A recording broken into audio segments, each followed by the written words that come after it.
Astro कुटुंब से। जरा सोचिए, एक ऐसी घड़ी जिसकी सुइयां कभी कभी उल्टी दिशा में घूमने लगे। बाहर से देखने वाले को लगेगा कि कुछ खराब हो गया है, लेकिन असल में उस घड़ी के अंदर कुछ और ही चल रहा होता है। जैसे वह कोई पुराना पल फिर से जी रही हो, कोई भूला हुआ मिनट दोबारा पूरा कर रही। क्या आपकी जिंदगी में भी ऐसा कोई पैटर्न है, कोई ऐसा मोड़ जो बार बार लौट कर आ जाता है? चाहे सिचुएशन कुछ भी हो, चाहे लोग बदल जाएं। ज्योतिष में इसका जवाब एक शब्द में छुपा है, वक्र। और यह सिर्फ किसी एक ग्रह की बात नहीं है। हर ग्रह का अपना अपना लुक होता है, अपनी अलग कहानी। तो चलिए एक एक करके समझते हैं। आज हम बात करेंगे 5 ग्रहों की। मंगल, शुक्र, बुध, गुरु और शनि।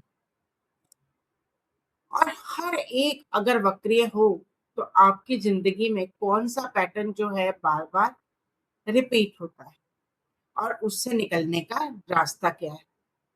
पूरा देखिएगा, क्योंकि आखिर में मैं बताऊंगी कि आप अपनी कुंडली में कैसे चेक करेंगे। सबसे पहले हम एक गलतफहमी को दूर कर लेते हैं कि कोई ग्रह पीछे नहीं चलता। हर ग्रह सूर्य के चारों ओर तय दिशा में चक्कर लगा रहा है। पीछे जाना सिर्फ देखने का एक धोखा है। जब धरती और किसी ग्रह की रफ्तार का हिसाब कुछ ऐसा बैठता है कि वो पीछे जाता हुआ दिखने लगता है।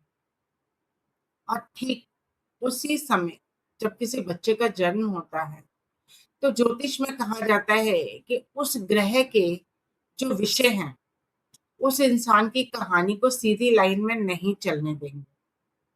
वो बार बार एक ही मोड़ पर लौटेगी कहानी, जब तक कोई पुराना अधूरा सबक सीख ना लिया जाए।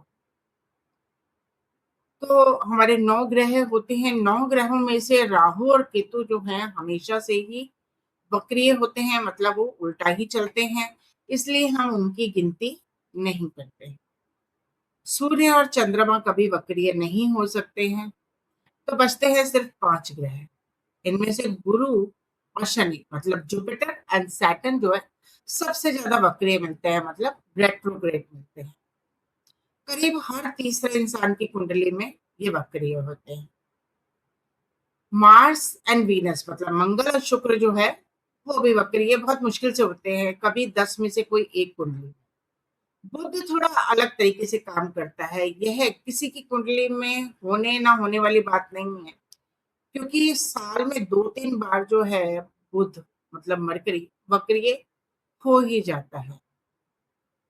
अब ये बाकी ग्रहों को कितना मिलता है पूछने की बजाय, मरकरी के वक्री होने का असर हर इंसान पर, हर एक के जीवन पर किसी न किसी दौर में जरूर आता है। बस ये देखना पड़ता है कि किसकी जन्म कुंडली में यह जन्म के वक्त वक्रीय था या नहीं। अब समझने वाली बात यह है कि वक्रीय ग्रह में क्या होता है, एक जिद होती है। सीधा ग्रह जो है अपना काम बहुत आसानी से करेगा, आराम से करेगा। वहीं वक्रीय ग्रह जो है अड़ जाता है कि जब तक सीखेगा नहीं, मैं छोड़ूंगा नहीं। यही वजह है कि परंपरा में इसे सामान्य ग्रह से कई गुना ज्यादा तेज माना जाता है, और यही जिद इसे कार्मिक बनाती है। यानी ये सिर्फ आज की बात नहीं करता है, बल्कि किसी पुराने अधूरे हिसाब को भी खोल देता है। यहाँ पे एक चीज नोट करने वाली बात है कि अगर जो रेट्रोग्रेड प्लैनेट जो है आपका वक्रीय ग्रह है, किसी सीधे ग्रह के साथ बैठ जाए, मतलब जो वक्रीय नहीं है, तो उसे एक सपोर्ट मिल जाती है और चीजें आसान हो जाती हैं। और वहीं अगर जो दोनों ही प्लैनेट किसी हाउस में वक्रीय हो जाएं, तो उसका असर जो है और ज्यादा स्ट्रांग हो जाता है, मतलब डबल इम्पैक्ट हो जाता है।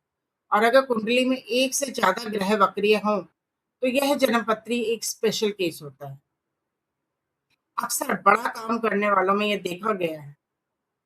तो अपनी कुंडली में कैसे देखेंगे आप? आप अपनी जन्म कुंडली किसी भी भरोसेमंद ऐप से या वेबसाइट से बना लीजिए। जिस भी ग्रह के ऊपर आर लिखा हो या स्टार बना हो, इसका मतलब वो वक्रीय है, मतलब रेट्रो। ऐसा भी हो सकता है कि किसी की कुंडली में कोई भी ग्रह वक्रीय ना हो, ये भी बहुत नॉर्मल सी बात है। तो शुरुआत करते हैं सबसे दुर्लभ मंगल ग्रह की, कि जब मंगल आपका वक्रीय होता है, तो अगर आप ऐसे इंसान को जानते हैं जो हमेशा शांत रहता है, हमेशा मुस्कुराता रहता है, लेकिन आपको कभी-कभी लगता है कि इसके अंदर कुछ और भी है, जो बाहर नहीं आता, तो समझ लीजिए कि उस व्यक्ति का मार्स जो है रेट्रोग्रेड। ये मामला दबे हुए इमोशंस का है। रोना था, मौका नहीं मिला, गुस्सा आया, बोल ही नहीं पाए। ये सब कहीं न कहीं ना अंदर जमा होता रहता है और अक्सर निकलता है वहाँ जहाँ किसी को उम्मीद ही नहीं होती। कोई भजन बज गया, कोई पुरानी मूवी का सीन देख लिया, तो अचानक आँसू टप टप टप टप टप बह रहे हैं। ये कोई कमजोरी नहीं है, वर्षों का जमा हुआ पानी है जो रास्ता ढूंढ रहा है। ताकत, जोश, हिम्मत, इनके पास सब कुछ है, कमी सिर्फ दिशा की है। अगर इन्हें कोई एक सही सलाह दे दे ना, कोई भरोसेमंद इंसान इनको ये बता दे कि ये करना है, फिर तो ये पूरी ताकत के साथ उससे जुट जाते हैं। लेकिन जब तक वो दिशा नहीं मिलती, फैसले या तो बहुत जल्दबाजी में बिना सोचे समझे लेते हैं, या फिर सालों साल तक टालते रहते हैं। इनके रिश्तों में एक अनकहा मुकाबला भी चलता रहता है, किसकी सुनी जाएगी। और करियर में भी अक्सर ये एक राइवल जैसा कोई इन्हें मिल जाता है, जिसकी वजह से हमेशा होड़ लगी रहती है। ये असल में कोई अधूरापन या मुकाबला है जो फिर से सामने आ गया है। तो इनको सबक क्या लेना चाहिए? अगर मंगल रेट्रोग्रेड है, तो ताकत का सही इस्तेमाल करना सीखना होगा। तो इसके लिए क्या सॉल्यूशन है? रेगुलर एक्सरसाइज कीजिए, अपनी बॉडी को थकाइए, कोई स्पोर्ट्स जॉइन कीजिए, कोई वर्कआउट कीजिए, जिम जाइए, योगा कीजिए और बिना नागा करिए ये। इसमें कोई गैप नहीं आना चाहिए। भावनाओं को रोको मत, जो महसूस हो उसे बाहर आने दो, फिर देखिए ये लूप कैसे हल्का पड़ता है। तो अब दूसरे ग्रह की बात करते हैं, शुक्र ग्रह की। शुक्र ग्रह जब वक्रीय होता है ना, तो थोड़ा-सा अंदर की बात हो जाती है। ये मामला दिल का हो जाता है। पैटर्न पहचानना आसान है। रिश्ता टूटता है, फिर कुछ समय बाद जुड़ता है, फिर टूटता है, यही चक्र। या फिर हर बार एक ऐसा साथी मिलता है जो हावी होना चाहता है, और अक्सर पुराने लोग, पुराना प्यार, पुराना करीबी अचानक इनकी लाइफ में लौट कर आ जाता है। कोई एक मैसेज, कोई एक सडन मीटिंग, और वही पुरानी बातें फिर से खुल जाती हैं। ऊपर से ये लोग हल्के-फुल्के, हँसमुख दिखते हैं, लेकिन अंदर इनके एक बहुत ही डीप कश्मकश चलती रहती है। असल में चाहिए क्या? ये खुद इन्हें भी साफ नहीं पता लगता। दिल के साथ जैसे कोई शर्त जुड़ी हो, ऐसा होता है। एक खूबसूरत पहलू ये भी है कि इनके अंदर कोई ना कोई एक अ, आर्ट होती है। या तो ये लोग म्यूज़िक में बहुत अच्छे होंगे, राइटिंग में अच्छे होंगे, डांस में, पेंटिंग में। तो कहीं न कहीं भावनाओं को बाहर रास्ता मिल ही जाता है आने का, और अक्सर दिल टूटने के बाद जो बनता है, वो सबसे असरदार होता है। 2 प्रैक्टिकल बातें इनको सीखने की ज़रूरत है कि अपनी वर्थ को कम ना आके। अक्सर ये लोग क्या करते हैं, जब से सैलरी की डिमांड करनी है या रिश्ते में अपनी जगह को तय करना है, तो ये लोग पीछे हट जाते हैं। ये इनकी बहुत ही आम सी कमज़ोरी है। और इनका जो बोलने का सेकंड, जो इनका बोलने का अंदाज़ होता है ना, वो भी बहुत ही नर्म, बहुत सॉफ्ट, थोड़ा हट के, और भीड़ में अलग ही ये लोग पहचाने जाते हैं। तो सबक क्या मिलता है इससे हमें? आज से अपने रिश्ते में शांति ढूँढना और बार-बार पुराने अधूरेपन में लौटने के बजाय जो है उसमें सैटिस्फाई। तो इन्हें उपाय क्या करना चाहिए? 40 दिन तक अपनी वाणी पर और अपने नेचर पर, अपने उस पर वर्क करें। किसी को कोई कड़वा ना बोले, साफ-सुथरा रहें, परफ्यूम वगैरह लगा के रहे।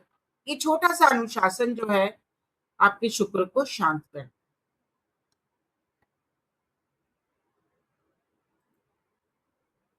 अब बात अब बात करते हैं बुद्ध के वक्रीय होने की। इसके क्या है, कुछ-कुछ बातें इनके मन में अटकी रहती हैं, अपने दिल की बात कभी बोल नहीं पाते हैं। अक्सर सामने वाले जो हैं अगर ये किसी को कुछ बोलते भी हैं ना, तो वो उसकी बातों का उल्टा मतलब निकाल लेते हैं। ये गलतफ़हमी इनकी सबसे बड़ी परेशानी बनती है। नंबर 2, इनकी याददाश्त स्टार्टिंग में तो बहुत तेज़ होती है, पुरानी बातें, पुरानी डेट्स, हर चीज़ याद रहती है। लेकिन जैसे ही 35 क्रॉस करते हैं, अचानक ये चीज़ें भूलने लगते हैं। चाबी कहाँ रखी है? कल क्या प्लान बना रहे थे? यह उलटफेर इनको ना खुद ही बहुत ज़्यादा हैरान कर देता है कि क्या हो रहा है। और इनकी जो एक दिलचस्प आदत ये है कि ब्रेकअप के बाद भी ना ये पुरानी बातों को हमेशा याद रखते हैं। पुराने गिफ्ट्स को हमेशा सँभाल कर रखेंगे, इस उम्मीद में कि हो सकता है कभी दोबारा बातचीत चालू हो जाए। और पुराने दोस्त, बचपन के रिश्ते इनकी लाइफ में हमेशा आ भी जाते हैं वापस, बिना किसी सॉलिड रीज़न के वापिस आ जाते हैं। तो इनको लेसन क्या मिलता है अगर इनका वक्रीय है, तो कि अपने जो शब्द हैं, उनकी ज़िम्मेवारी को समझें। शायद पिछले किसी दौर में शब्दों से इन्होंने किसी को चोट पहुँचाई होगी, तो उस पर ध्यान। उपाय क्या करना चाहिए? बोलने से पहले थोड़ा-सा रुकना सीखें, सुनना ज़्यादा शुरू करें, जल्दबाज़ी में जवाब ना दें। और ये आदत धीरे-धीरे इतना बड़ा फ़र्क लाएगी कि इनकी लाइफ़ बदल जाएगी। अब बात ऐसे ग्रह की करते हैं जो सबसे ज़्यादा रेट्रोग्रेड मिलता है, मतलब वक्रीय मिलता है, जुपिटर। अगर आपके किसी दोस्त को हर विषय पर राय देना, हर बातचीत को गहरे में ले जाना चाहता है, जो यूट्यूब पर घंटों फिलॉसफी, स्पिरिचुअल वीडियोज़ को देखता रहता है, तो शायद उसका जुपिटर रेट्रोग्रेड। ये लोग सीखते बहुत हैं और जो सीखते हैं उसको अपने पास रोक नहीं पाते हैं। इनको लोगों को ज्ञान देना, समझाना, एडवाइस करना बहुत अच्छा लगता है। लेकिन यहीं से एक थोड़ा-सा क्लैश भी शुरू होता है। इस सलाह जितनी अच्छी देते हैं ना एडवाइस, खुद उस पर कभी नहीं चलते। ये ज्ञान और अमल के बीच की जो दूरी है ना, इनको सीखने की ज़रूरत है। रिश्तों में कमिटमेंट नहीं देते। हर बार इनका होता है मैं अभी तैयार नहीं। और एक रिश्ते में आ जाएँ तो वो पार्टनर की ग्रोथ के लिए इतने फ़िक्रमंद हो जाते हैं कि कभी-कभी इतनी सलाह देते हैं कि ऐसा लगता है कि जैसे उपदेश दे रहे हैं, ज्ञान दे रहे हैं। तो अगर ये लोग गाइड बन जाएँ, काउंसलर बन जाएँ, तो बहुत अच्छा रहता है। लोग एक्चुअली इनको ढूँढते हैं खुद सलाह लेने के लिए। तो अब इनको इससे लेसन क्या मिलता है कि जो ज्ञान मिला है उसे बाँटो, लेकिन साथ में उसके ऊपर खुद भी चलो, इम्प्लीमेंट भी करो। तो इसका उपाय क्या है? सीखते रहिए लेकिन बाँटना बंद मत कीजिए। जब आप ज्ञान को बाँटेंगे तो वो और बढ़ेगा और अध्यात्म की तरफ जो इनको खिंचाव महसूस होता है उसे नज़रअंदाज मत कीजिए। अगर शनि में गुरु जितना ही आम, लेकिन असर बिल्कुल अलग तरीके का। शनि में क्या है, आपको जो ज़िम्मेवारियाँ हैं ना, वो बहुत जल्दी आ जाती हैं। उम्र से पहले ही बड़े हो जाते हैं। बचपन, एडोलसेंट एज जो होती है उसका एहसास ही नहीं रहता इन्हें। वो इतनी जल्दी समझदार बन जाते हैं, पूरे घर की ज़िम्मेवारी समझने लग जाते हैं। ज़रूरत ना हो तब भी ये लोग ये हैवीनेस के साथ ही चलते हैं। अपने करियर में इतनी मेहनत करते हैं, बहुत ज़्यादा मेहनत करते हैं, लेकिन इनको हमेशा ऐसा लगता है लेकिन ग्रोथ मुझे उतनी अच्छी नहीं मिल रही। प्रमोशन में डिले होता है, बोझ बहुत ज़्यादा लगता है, शादी में भी अक्सर डिले होता है इनका। लेकिन जो सफलता आखिर में मिलती है, वो परमानेंट होती है, सस्टेन करती है। आसानी से उसे कोई छीन नहीं सकता। और ये जो स्लोनेस आती है ना, इनकी बेसिकली नींव मजबूत हो रही होती है। इन लोगों का जो दिल है बहुत ही नरम होता है बुजुर्गों के लिए, अपने ग्रैंड पेरेंट्स के साथ, चाहे वो मैटरनल हो या पैटर्नल, उनके साथ बहुत ही स्ट्रॉन्ग बॉन्ड होता है इनका। दूसरा, ये किसी बुजुर्ग को तकलीफ में नहीं दे सकते। अगर किसी को तकलीफ में देखेंगे, इनका मन बेचैन हो जाता है। इवन घर में काम करने वाली जो इनकी हाउस हेल्प वगैरह होगी ना, उसकी भी ये ऐसे अनसेड जिम्मेवारी लेना शुरू कर देते हैं। रिश्तों में अक्सर ये एक ड्यूटी जैसा महसूस करते हैं। पार्टनर को खुश करना अपनी मॉरल ड्यूटी समझ लेते हैं। अच्छी भावना है, पर संतुलन ज़रूरी है, वरना रिश्ता बोझ जैसा लगने लगता है। अब सबक क्या है? कोई भी अधूरी ज़िम्मेवारी है जो पूरी निष्ठा माँगती है, उसे पूरा करें।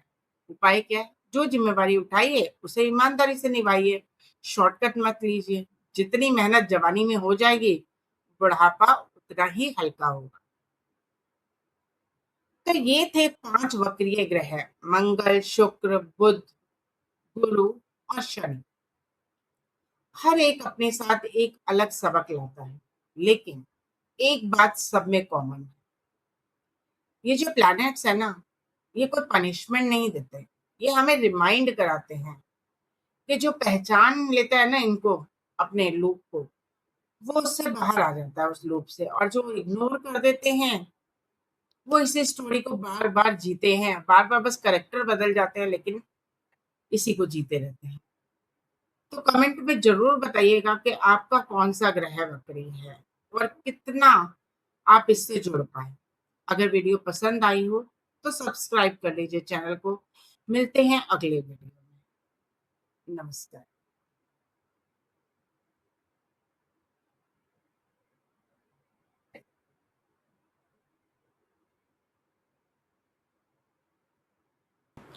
नमस्कार।